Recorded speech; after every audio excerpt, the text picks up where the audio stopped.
Seigneur, nous sommes là, Seigneur. Nous sommes là pour t'adorer, pour te louer, mais aussi pour écouter ta voix, pour entendre la parole que tu as pour nous ce matin. Ta parole, c'est comme une nourriture spirituelle pour nous. Comme ta parole elle-même déclare, elle est une lumière sur notre sentier. Et nous ne voulons pas marcher dans les ténèbres du monde. Nous ne voulons pas être affamés, Seigneur, spirituellement. C'est pourquoi nous sommes là. Assoiffés de toi, nous sommes là. Nous avons faim de toi. Parle-nous encore ce matin à travers ton serviteur que tu as préparé dans ta providence. Oh, fortifie-le, Seigneur, car sa semaine a été très chargée avec la célébration du mariage. Et ta parole aussi déclare que la chair a faim, mais l'esprit est disposé. Et ma prière est que tu fortifies sa chair, alors que son esprit est déjà disposé pour nous parler de ta part, que tu le remplis de force et d'énergie pour qu'il soit vraiment ta voix qui retentit dans les déserts, comme la voix de Jean-Baptiste. Merci Seigneur de bénir ces moments. Au nom de Jésus. Amen. Amen. Et nous recevons le pasteur Bercé.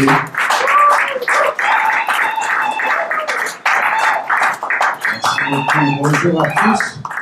Après la prière faite par l'homme de Dieu, notre frère Épaphrodite, vous accompagnez à la parole de Dieu. La parole de Dieu de ce matin, c'est la suite de la série intitulée Prophétique. Cette série intitulée Prophétique, alors que je parle, soyez sûrs que vous disposez de ces feuillets qui est le bulletin.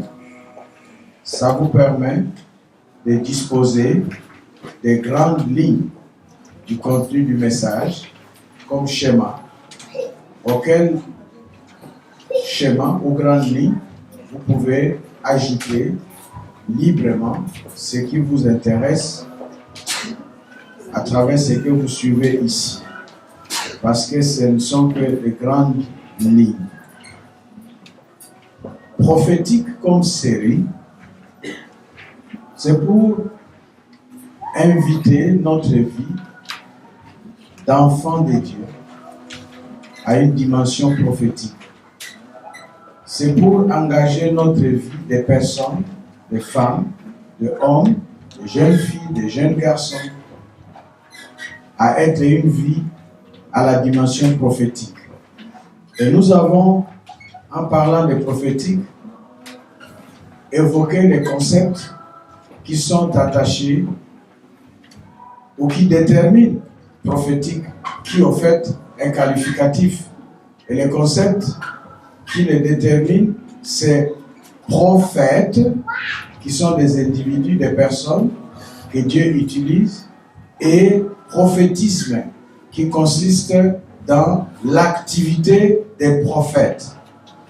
Et nous avons dit le dimanche dernier que parler de prophétique ou de prophète ou de prophétisme n'est pas l'exclusivité de la foi chrétienne. C'est caractéristique à toute religion. Parce que la religion se définit comme l'ensemble des pratiques et rites qui rattachent, qui lient les humains au divin, n'importe quelle divinité. Alors pour nous, même si sur le plan purement théologique, le christianisme, c'est à cause du caractère religion qu'on lui donne le nom de christianisme, parce que la plupart des religions sont des ismes. Et ce qui introduirait cela dans le jargon philosophique des idéologies. Et en philosophie, nous avons religion comme glissement. Pas des termes comme ça se passe aujourd'hui dans certains mondes, surtout le monde politique, où on parle de glissement. Laissez-moi revenir rapidement sur la prophétie, sur le prophétisme, sur le prophétique. Que, alors que c'est commun à toutes les religions, à tout ce qui est spirituel, à tout ce qui lie l'individu avec Dieu, les divins, nous, enfants de Dieu, lorsque nous parlons de prophétique, nous ne parlons pas de charlatanisme, nous ne parlons pas de prophétique ou de prophètes ou de prophétisme ou de prophétie dans le langage courant. Nous nous informons, nous sommes obligés d'être nourris d'informations par rapport au prophétique, aux prophéties, aux prophètes, au prophétisme en général.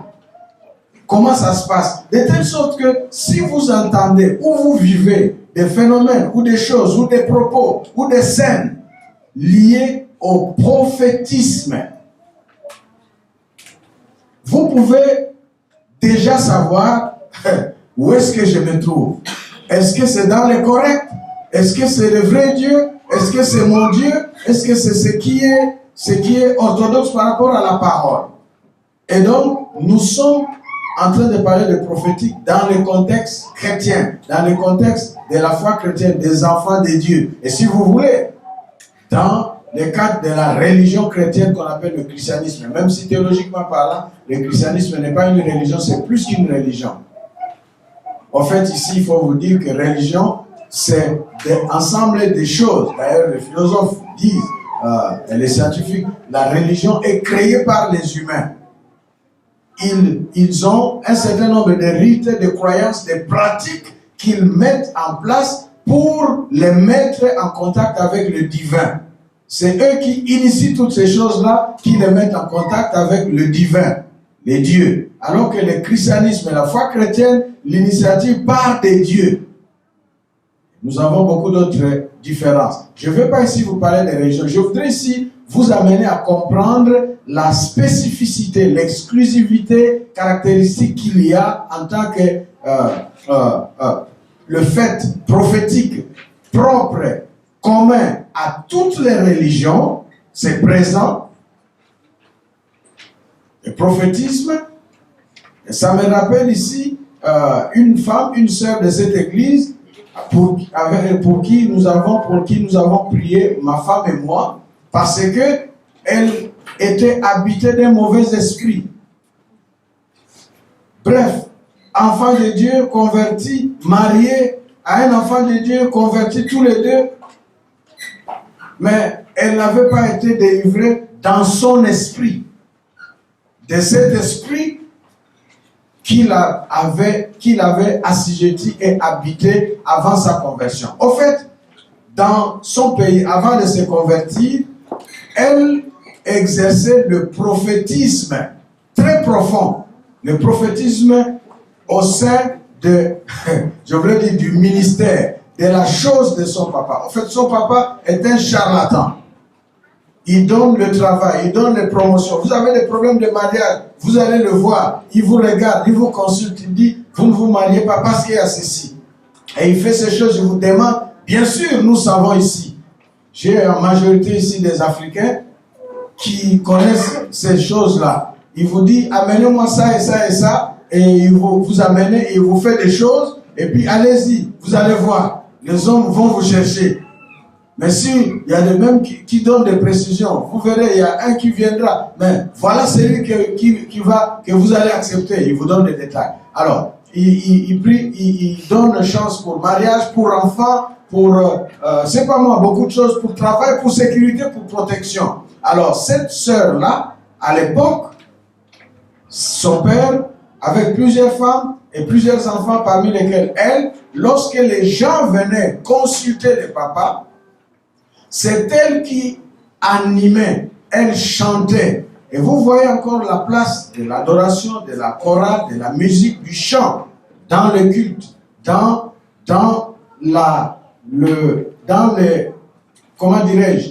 le lien entre l'individu, la personne et Dieu. Donc, cette sœur chantait, et en chantant, en animant l'assistance, alors que son père, comme gourou, procédait à ces incantations et trucs, En chantant, elle entrait en transe. Elle entre en transe et puis elle commence à prophétiser. Quand elle chante, elle se concentre, elle entre en transe, elle prophétise. Ce qu'elle prophétise, c'est quoi en fait? Elle dit des choses concernant la personne ou les personnes qui sont venues consulter son papa, le gourou. Et le papa récupère ces choses-là. Voilà, vous comprenez? Voilà ce que les dieux ont dit. Et ce sont des solutions. Et donc, convertie, elle n'a pas reçu de ministère de délivrance à cet aspect de sa vie. Elle était convertie. Elle avait déjà fait plus de 10 ans de mariage. Et chaque jour en dormant, elle voyait son papa qui venait la voir. Et qui venait alors qu'elle dormait avec son mari. Ici en Chine, le papa qui est resté en Afrique venait pour dire, même si tu es parti, tu pensais que tu partirais. Toi, tu ne devrais pas te marier. Tu es à moi. Bref, avec ma femme, parce qu'au début, il y avait beaucoup de phénomènes de délivrance ici. On a eu, et ma femme et moi, on est descendus dans la maison. Descendre, ça c'est un langage de délivrance et de combat spirituel. On est descendu, on est allé et puis on a délivré. Et nous avons dit, toi, papa, on a cité son nom, désormais, nos pieds ont foulé ces lieux-là. Cette fille qui est ta fille donnée par Dieu, pour que tu sois son père biologiquement, n'est pas ta fille comme objet pour que tu t'en abuses. Maintenant, c'est fini. Tu ne viendras plus jamais ici et tu n'iras plus jamais nulle part où elle se trouve. Parce qu'elle appartient à Jésus-Christ. Et je me souviens, j'ai dit à son mari, j'ai dit, mon frère, tu ne trouves pas que c'est rigolo pour toi? C'est quand même gênant et rigolo. Tu as marié ta femme. Tu as payé ce qu'on demande selon le monde, les coutumes, les traditions et tout, qu'on appelle dot. Et chez nous en Afrique, si un homme fait tout cela, est-ce que la femme, excellence, la femme va encore appartenir à sa famille? Non. Elle appartient totalement à qui? Quelqu'un a dit dans la générale. Vous voyez? Donc la femme appartient à son mari, complètement, totalement, définitivement. Et les papas et les oncles, je ne sais pas moi qui, ils n'ont plus de droit, dans le sens mystique, pour venir interférer et envoûter. Vous devez comprendre ça, mes frères et sœurs. Vous voyez combien Christ est bon pour nous. Amen. Mais vous voyez aussi comment c'est important de ne pas faufiler le mariage. Il faut le faire en ordre. En ordre vis-à-vis de Dieu, mais vis-à-vis d'abord aussi des hommes. Si vous êtes ici, vous vivez avec une femme, et vous vous dites marié, on vous a compris. On a dit, allez, faites famille. Et vous vivez jusqu'à présent marié à l'aise. Avec cette permission, vous êtes en dette et ça constitue une occasion pour les sorciers, les gens de mauvais cœurs de venir vous déranger. On a prié et cette sœur a été délivrée. Elle a rejoint l'école des disciples. Elle a rejoint le ministère de délivrance. Je suis parti là-bas pour vous montrer la différence qu'il y a pour que nous n'ayons pas de confusion dans notre expérience, jusque dans nos familles. Surtout les Africains, ils sont friands à ces choses mystiques, des trans, d'extravagances, des signes, des miracles, des dieux qui parlent. Ils sont friands à ça, ils aiment ça. Et d'ailleurs, non seulement par la confusion due au prophétisme des sectes et des choses charlatanistes, mais aussi aujourd'hui. Je l'ai dit, autrefois, c'était évangéliste, pasteur, bishop, apôtre. Mais aujourd'hui, c'est qui est comme, qui montre que Dieu est là, dans cet homme, dans cette personne-là. C'est le prophète. Ou bien la prophétesse. Ne vous abrutissez pas. C'est pourquoi, nous ici, nous savons que le peuple de Dieu périt par manque de la connaissance. Nous voulons être formés afin que partout où vous irez, que personne ne vous leurre. Mais en même temps, nous ne voulons pas vous rendre sceptiques au prophétique, parce que c'est réel. Ce n'est pas parce qu'il y a le faux dollar qui circule, il y a le faux billet de 100 yuan rouge qui circule, qu'il n'y a pas. Pourquoi il y a le faux billet là? Parce qu'il y a le vrai. Aspirez au vrai. Et nous voulons vous introduire au vrai, prophétique. Aujourd'hui, pour vous introduire au vrai, et en continuant, nous voulons vous parler de faux et vrai. Quand est-ce que vous pouvez savoir que ça, dans le domaine prophétique ou comme prophète, c'est faux, ou ça c'est vrai? Comment et quand? Voilà, c'est à quoi je vais vous accompagner tout doucement dans les minutes qui suivent. Et normalement, je permettrai, parce qu'avec la coïncidence du mariage, alors que la parole sort dans ma bouche avec la coïncidence du mariage, le nouveau mari arrive. Voilà. Merci de les accueillir. Voilà. Nous vous les présenterons le moment venu. C'est un exemple à suivre. Le jour du mariage, le lendemain, parce que c'est la nuit de noces. Vous dites, nous continuons les noces et Dieu, nous les prions entre nous. La foi, ce n'est pas seulement à l'église. Nous pouvons prier, Dieu va comprendre aujourd'hui. Non, vous venez à l'église, comme Laetitia et Oscar, qui suivent aussi les exemples de leurs aînés. Amen. Bienvenue dans la présence de votre Dieu et Père, qui vous a unis, qu'il soit loué. Et donc, faux et vrai concernant les prophétismes. Vous avez votre bulletin.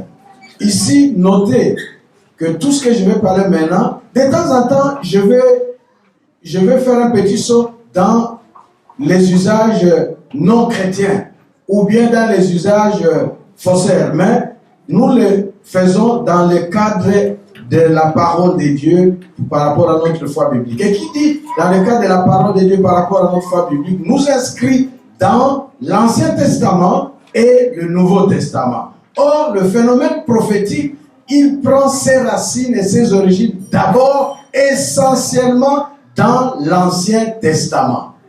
C'est pourquoi dans l'Ancien Testament, vous avez une catégorie de livres qui sont des livres appelés livres des prophètes. Dans le Nouveau Testament, il n'y en a pas. Par contre, dans le Nouveau Testament, il y a toutes sortes de phénomènes prophétiques.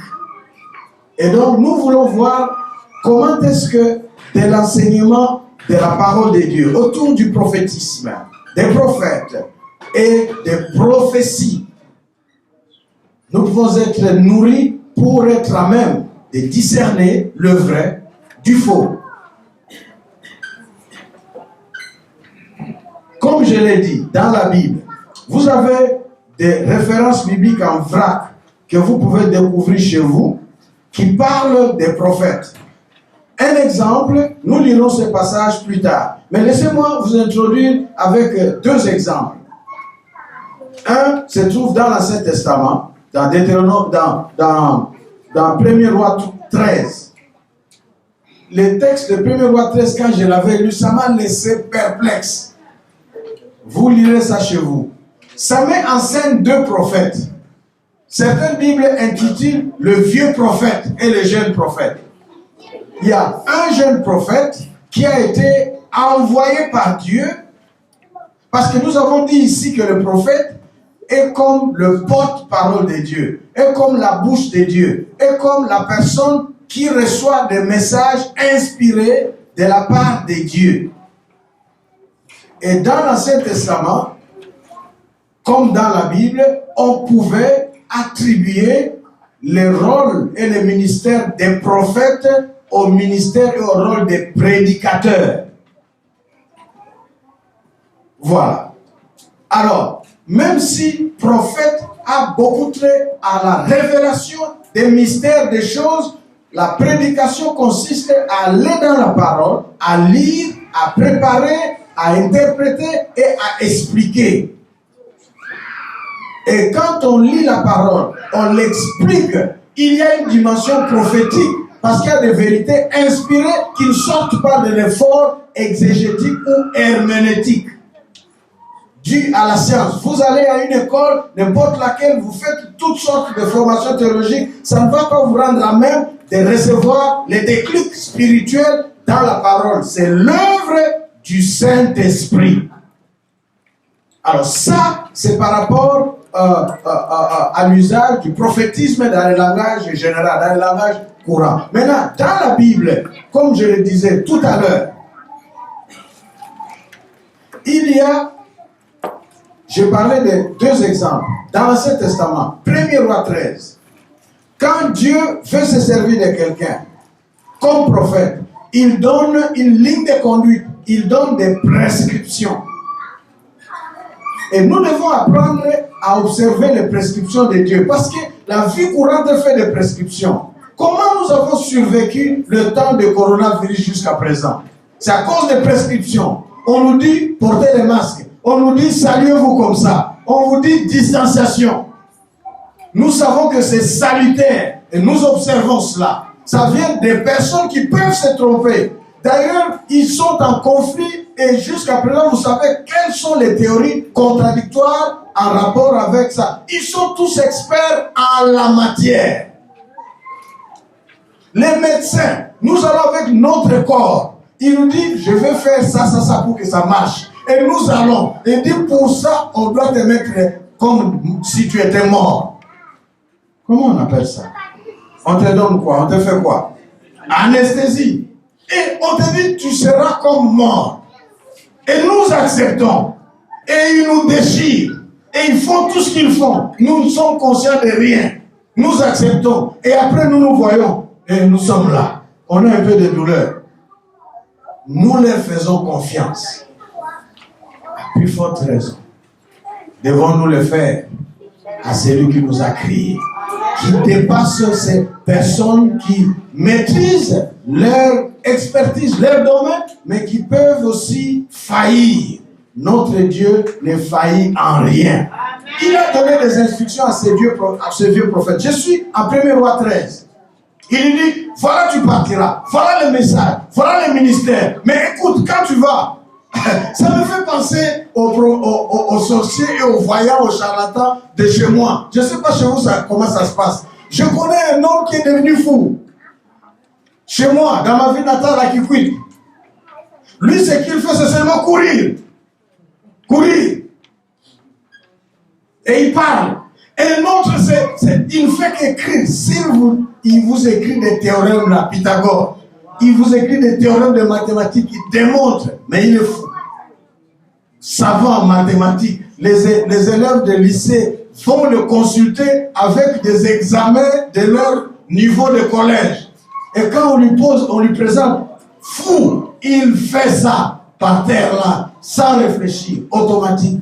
Pourquoi il est fou? Parce qu'il voulait une intelligence de génie.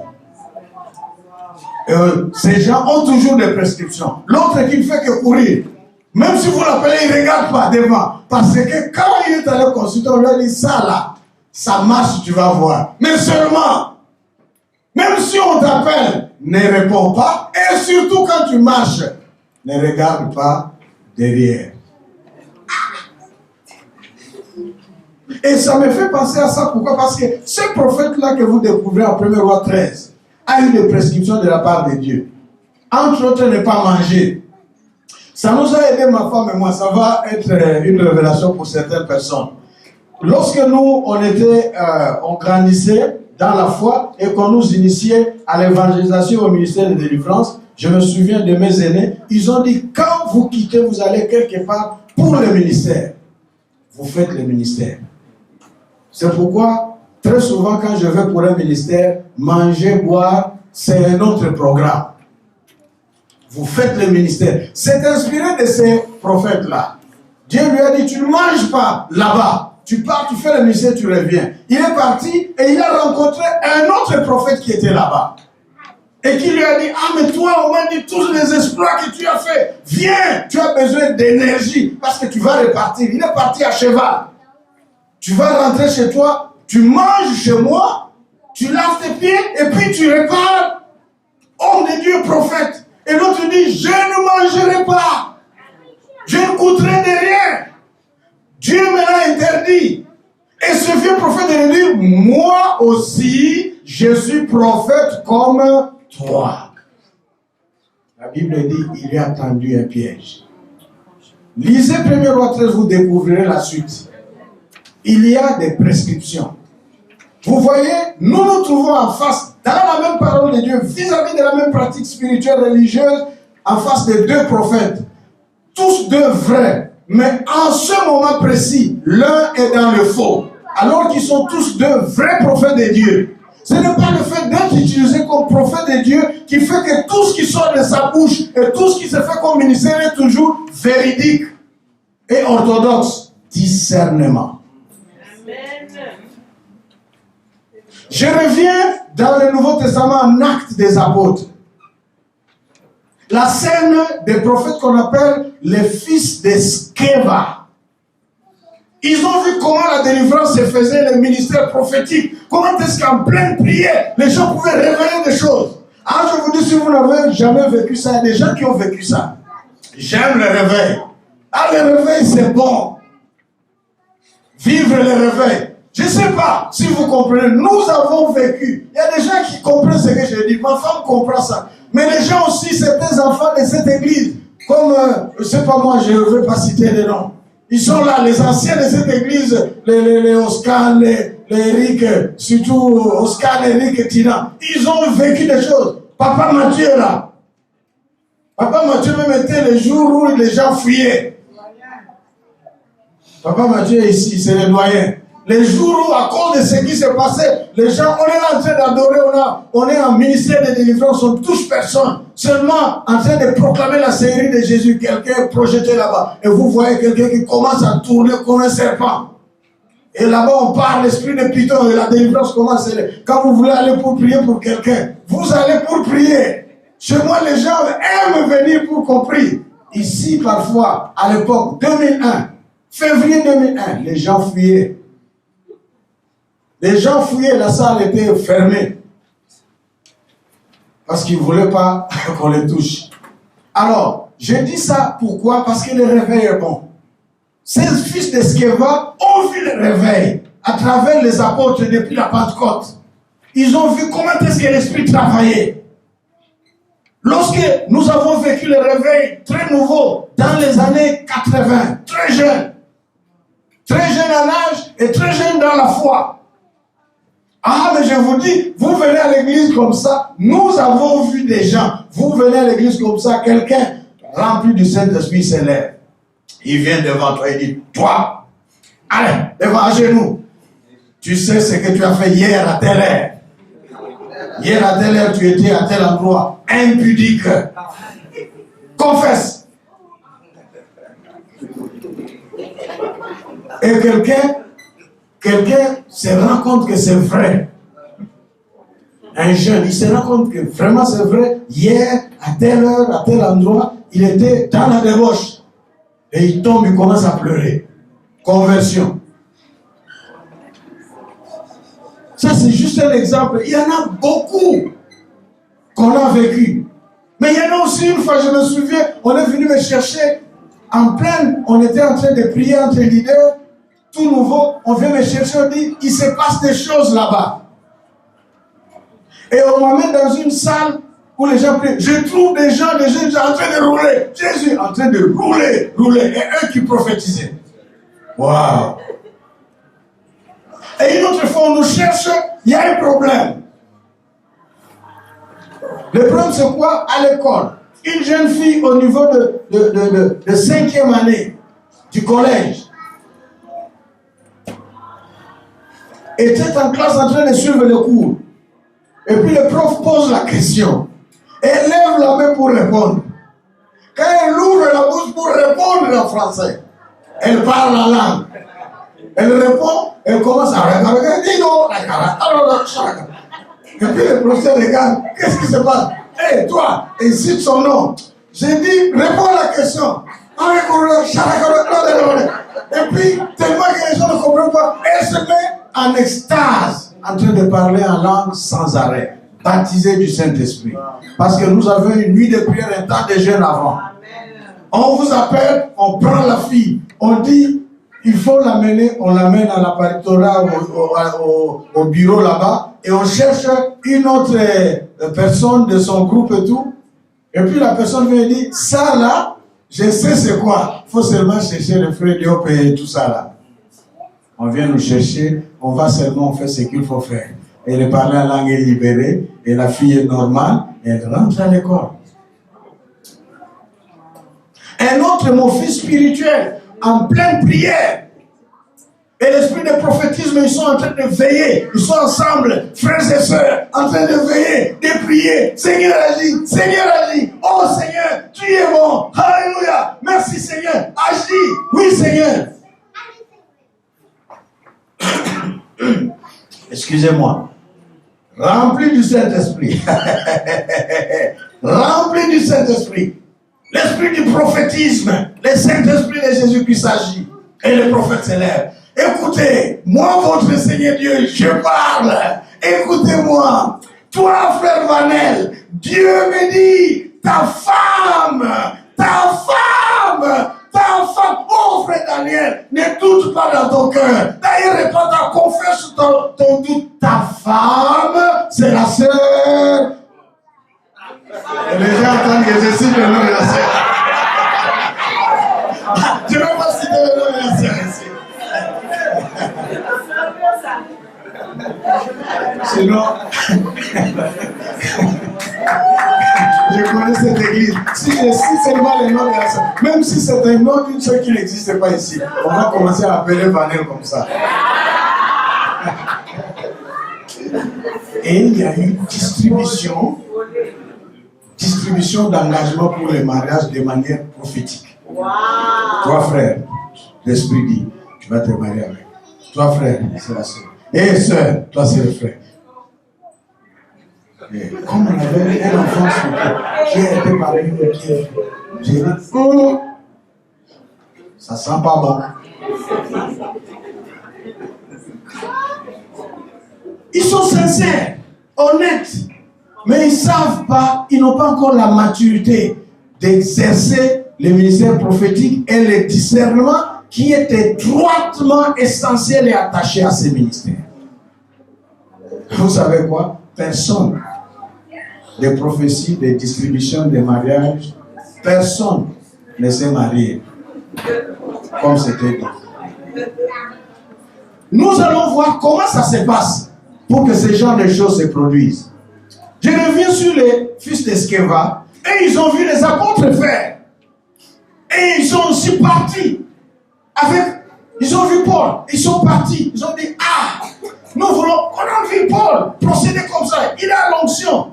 Et ils ont commencé à faire un ministère de délivrance sur un cas, jusqu'à déclarer, nous te l'intimons, nous te leur donnons dans le nom puissant de Jésus-Christ. Il n'y a pas de problème jusque-là. Que Paul prêche. Donc, leur ministère évoque le nom de Jésus par référence. Ils ne sont pas mandatés. Jésus-Christ, c'est bon. Que Paul prêche, c'est bon. Mais les démons savent qu'il n'y a rien entre vous et Paul et Jésus-Christ.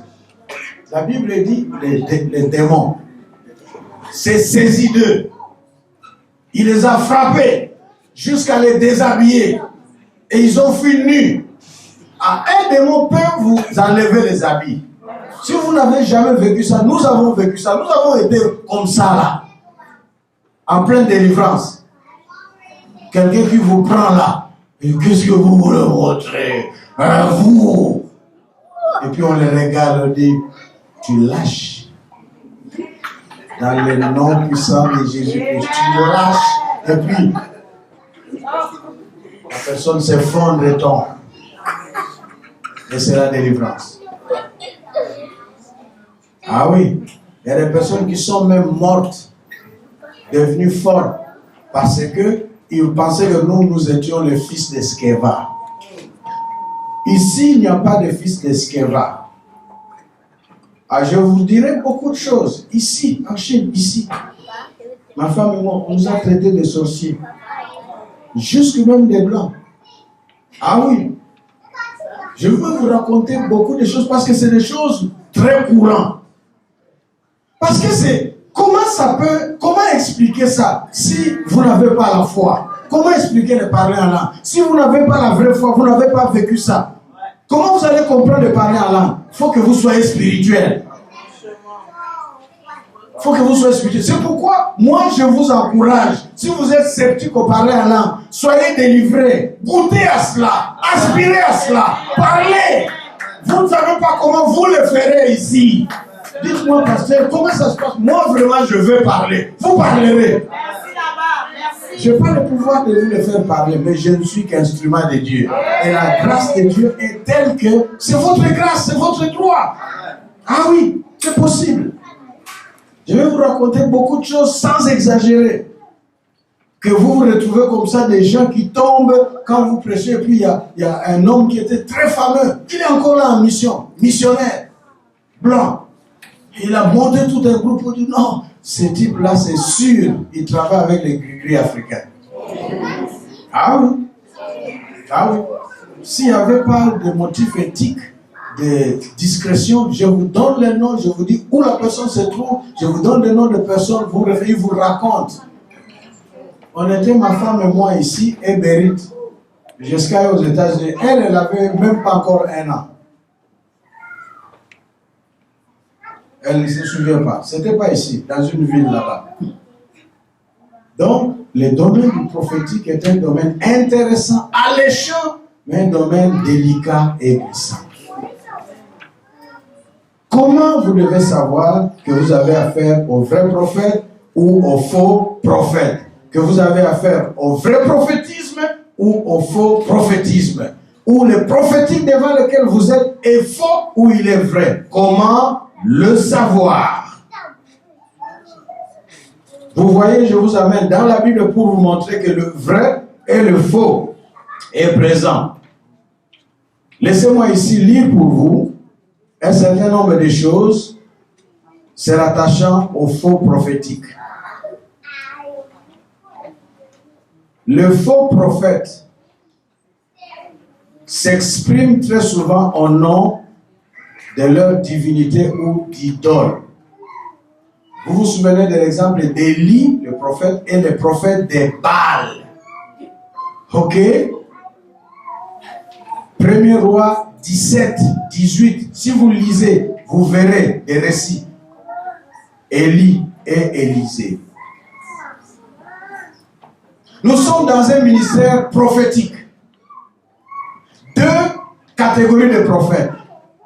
Le prophète de l'Éternel, Élie, et le prophète des autres dieux, Baal. Tous veulent démontrer ceux qui sont orthodoxes et dans le vrai.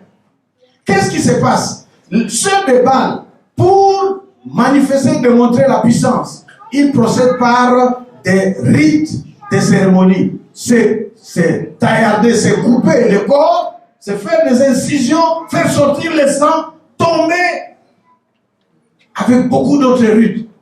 Des rites. Et Élie, lui, il a seulement prié. Mais quand ils ont fait leur rite, la Bible dit que rien, il n'y avait pas de réponse. De sorte que Élie a commencé à se moquer dans les provoquants en disant, écoutez, criez, insistez. Vous savez, votre Dieu, les dieux sont très occupés. Ils sont sollicités à tout moment. Il doit être submergé. Plus vous insisterez, plus il fera attention à vous. Allez-y. Pour que tu rentres dans une dimension prophétique, tu n'as pas besoin de sacrifices. Tu n'as pas besoin de trop de choses. Alléluia. La foi en un Dieu vivant qui agit. Comme je dis maintenant, parler en langue. Ce n'est pas que tu dois être à un niveau. Vous savez, il y a une secte qui apprend à parler en langue. Vous suivez des cassettes, des enseignements. Juste quand vous arrivez à tel numéro d'enseignement, on vous apprend à parler en langue. Allez-y. La la la la la la la. La la la la la la la.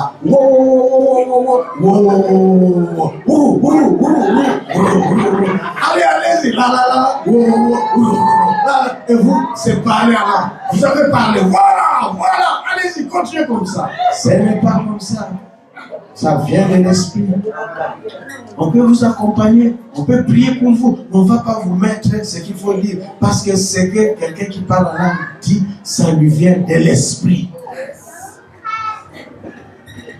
fermons la parenthèse de parler en langue. Parce que ces choses sont ensemble. Parler en langue en grec, c'est glossolali. C'est un phénomène prophétique. Nous ne sommes pas encore arrivés là-bas. Simple avant-goût. Les prophètes de Baal font cela.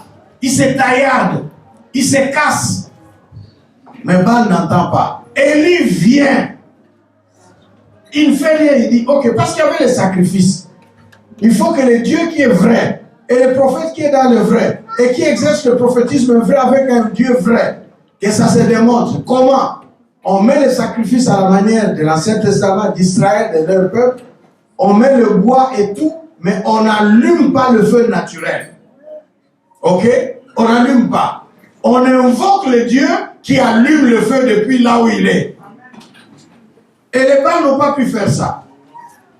Élie est venu, il a dit, afin que tous ces gens sachent que tu es seul, toi Dieu, toi qui as créé le ciel et la terre, c'est toi seul qui es Dieu. Et que moi, Élie, je suis ton serviteur. Seigneur, que le feu vienne consumer. Il n'avait pas encore terminé, que le feu est venu, et ça a pris le sacrifice.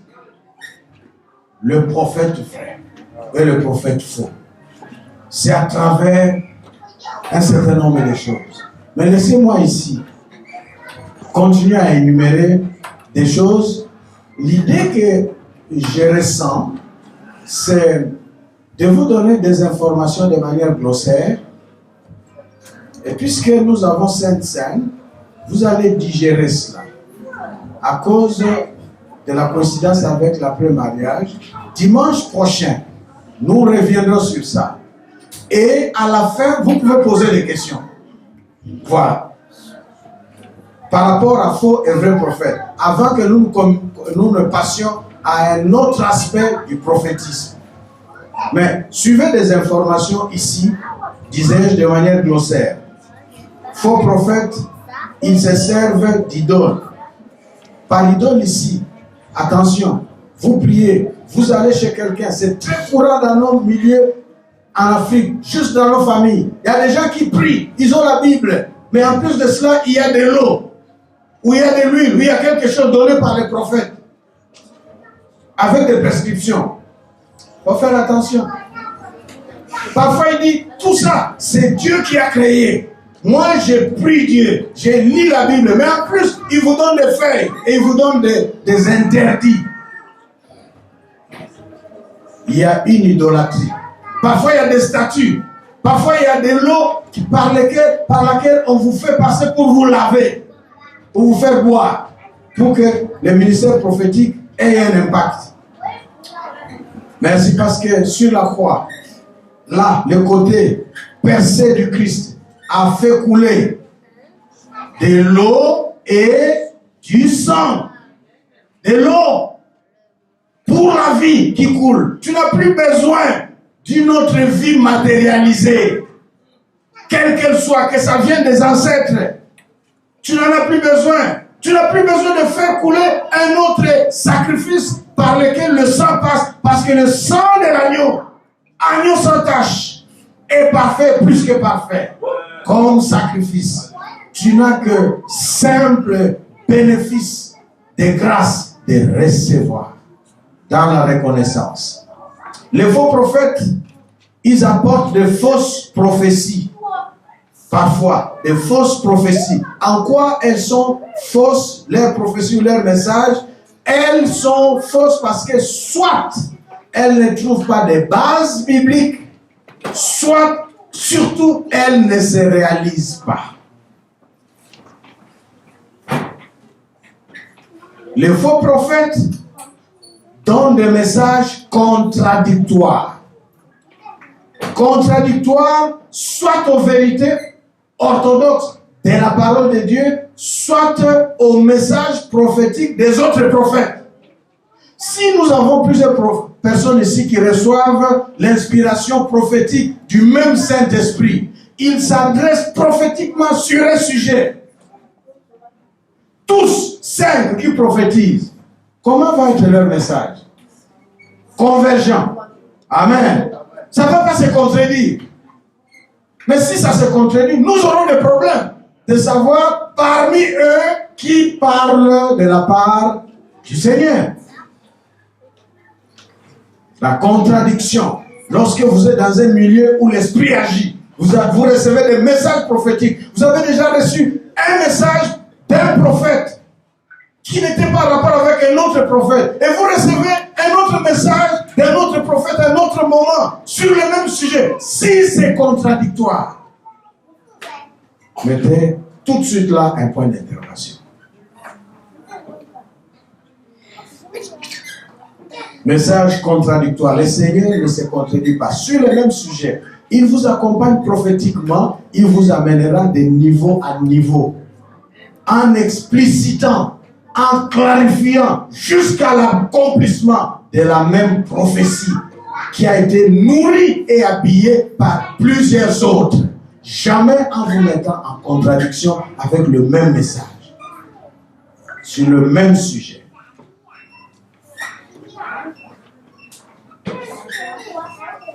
Et donc, nous avons ces choses-là, et je continue à vous énumérer les caractéristiques de ces prophètes. Les faux prophètes, leur message, ils chatouillent les oreilles de leur auditoire. Ils chatouillent les oreilles. Pourquoi? Parce qu'ils prophétisent dans la direction de ce que les gens veulent entendre, ce qui va plaire aux gens.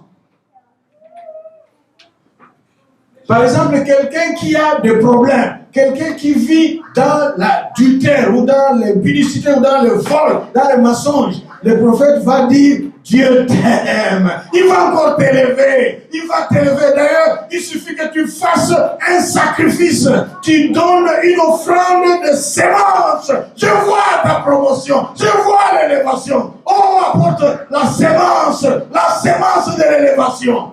Et toi, tu es là, tu fouilles. Maintenant, comme nous avons tous nos comptes avec nous, dans les poches, à travers les cartes, tout de suite là, tu bouscules. Et la sémence est partie.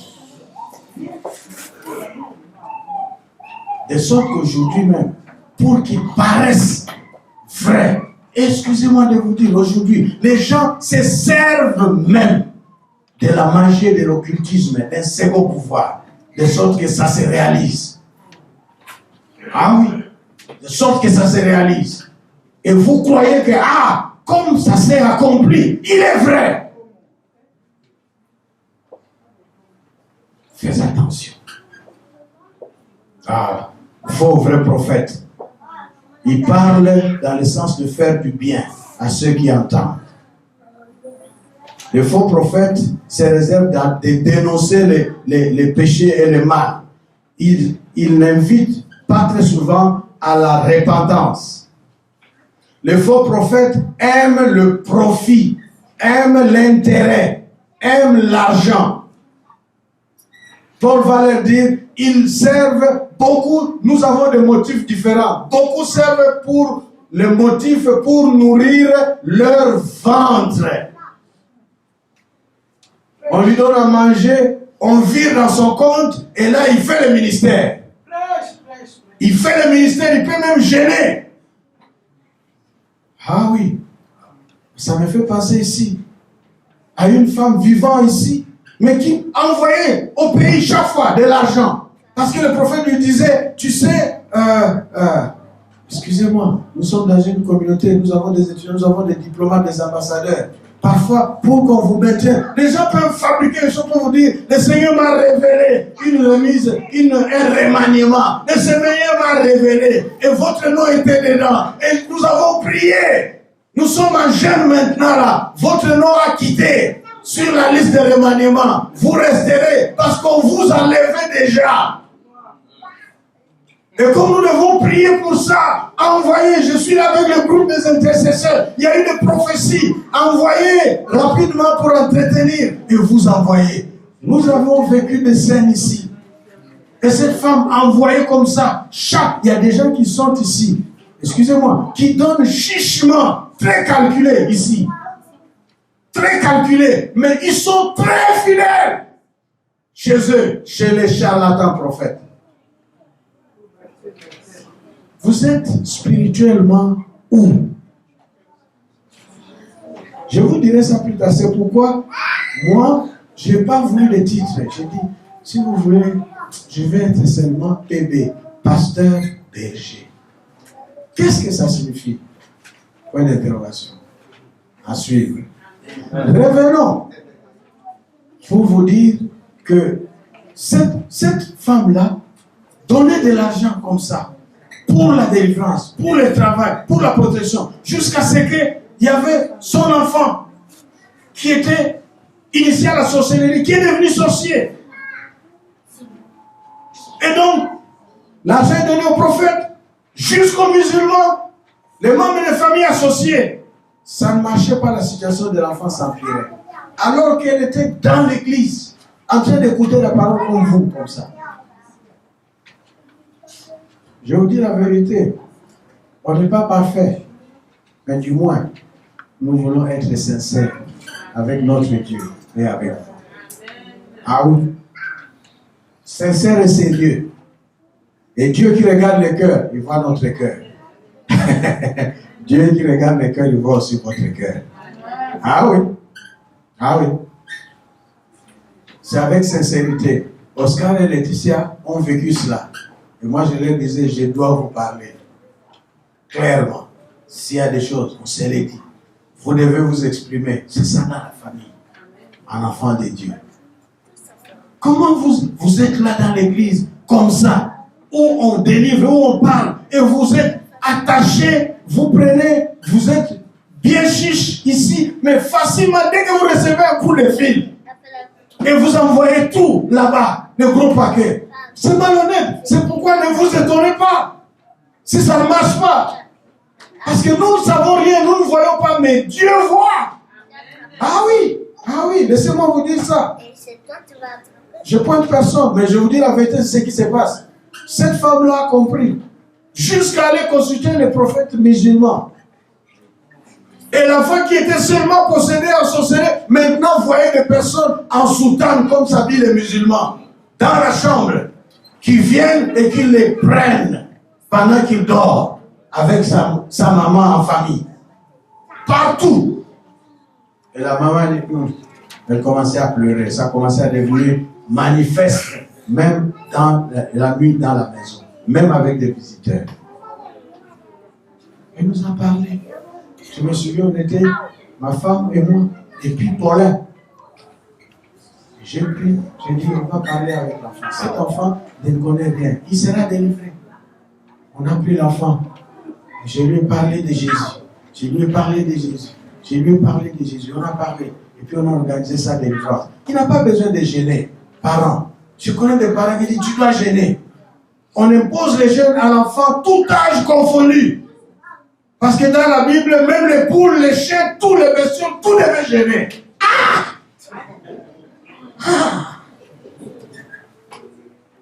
Les choses prophétiques, c'est beaucoup. On ne va pas terminer. Nous avons pris cet enfant, après lui avoir donné la grâce de Dieu, et lui avoir demandé de confesser à son âge d'enfant la foi en Jésus-Christ. Nous avons prié. Nous ne sommes même pas partis dans la maison. Ça s'est fait à la maison chez le pasteur.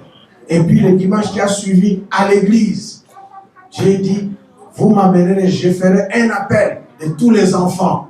Parce que ça nous a interpellés. Si cet enfant est dans l'église, ça se passe comme ça. Quels sont les enfants qui peuvent déjà être? Je vous dis ce que j'ai dit à l'époque. Si j'avais dit ça, vous maintenant, il y a des gens qui vont se demander, avec les enfants. Et avec ma femme, on a dit, j'ai dit, tous les enfants, nous avons une prière spéciale pour les enfants. Et les enfants sont venus. Et nous avons prié pour tous les enfants. Et j'ai prié particulièrement pour lui. C'était ça, sa délivrance. Personne ne sait de qui il s'agit. Personne. Et l'enfant est délivré. Complètement jusqu'à aujourd'hui.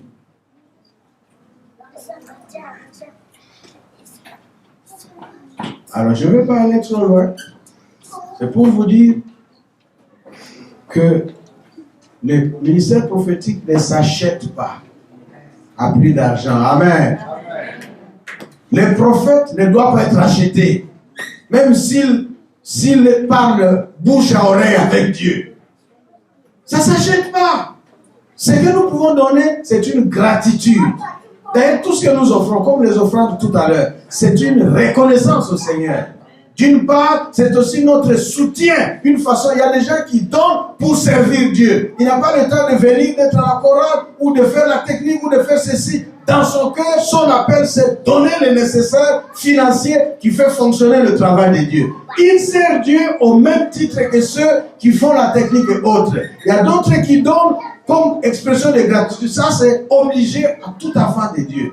Mais donner pour suggérer Dieu, pour que Dieu devienne favorable et que pendant ce culte, l'Esprit du Seigneur touche les pasteurs, qu'il y ait une prophétie pour moi, qu'il y ait un ministère prophétique puissant pour moi. À prix d'argent, combien tu dois donner? Dites-moi, combien? Est-ce qu'il y a quelqu'un qui connaît le montant qu'il faut mettre dans l'enveloppe pour que l'esprit des maris de nuit sorte? Hein? Chaque fois que tu dors, il y a un homme qui vient te déranger à coucher avec toi. Pour que cet esprit quitte, donne un prix. Mets le prix d'argent. Amène-moi ça. Ah! Qui connaît le prix? Non, je ne parle pas de Jésus. Je parle des humains. Personne. Il n'y a pas de prix. Amen. Il n'y en a pas. Merci Seigneur. Le prophétique. Il y a le vrai et le faux. À suivre. Ok? Maintenant, lisons.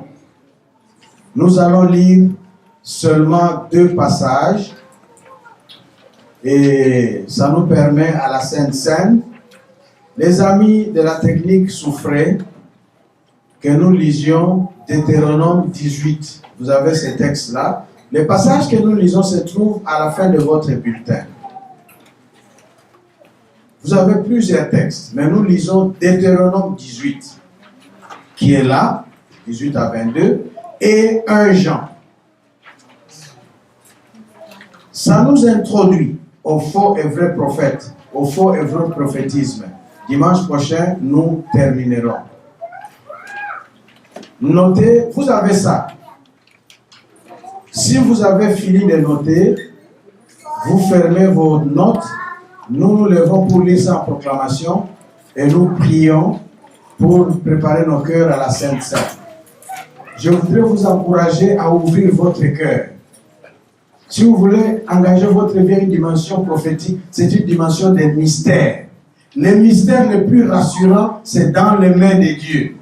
Laissez-moi vous dire, je ne fais pas d'apologie personnelle. Je veux être sincère. Aujourd'hui, il y a des hommes de Dieu comme moi, votre pasteur, qui prêchent la même parole, qui prient pour les gens. Mais en plus de cela, ils ont des trucs.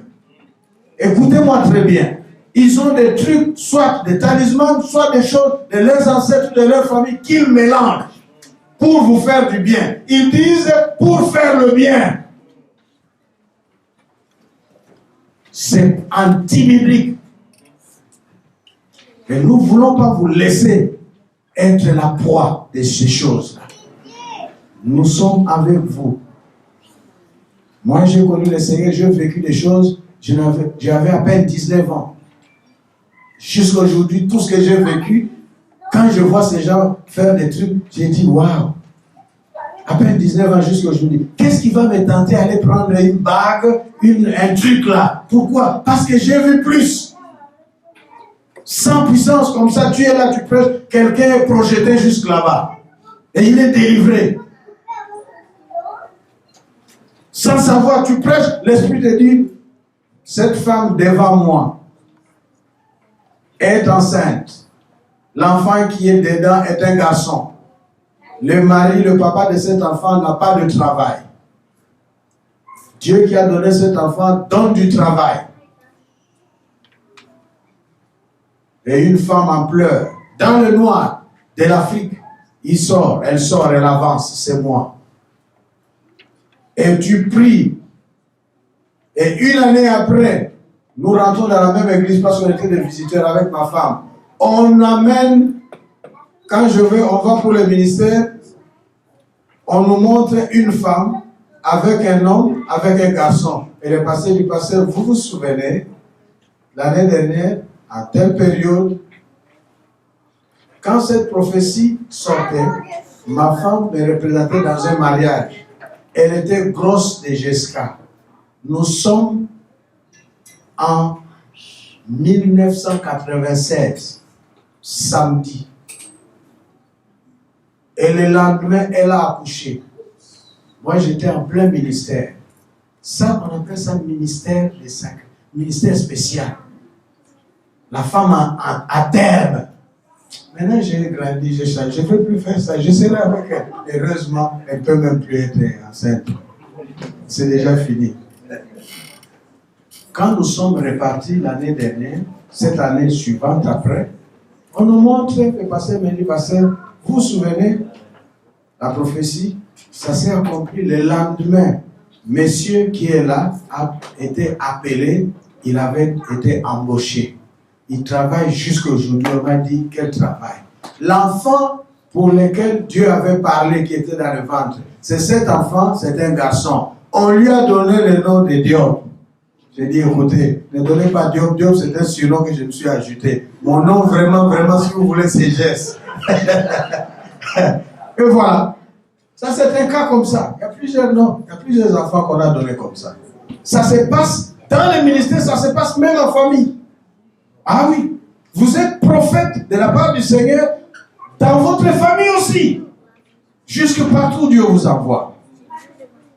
Alors, si des choses comme ça se passent, sans qu'avant de partir, je secoue une huile, j'aille bouger un sanctuaire là-bas. Je dis, maintenant je pars là-bas. Vous, restez ici.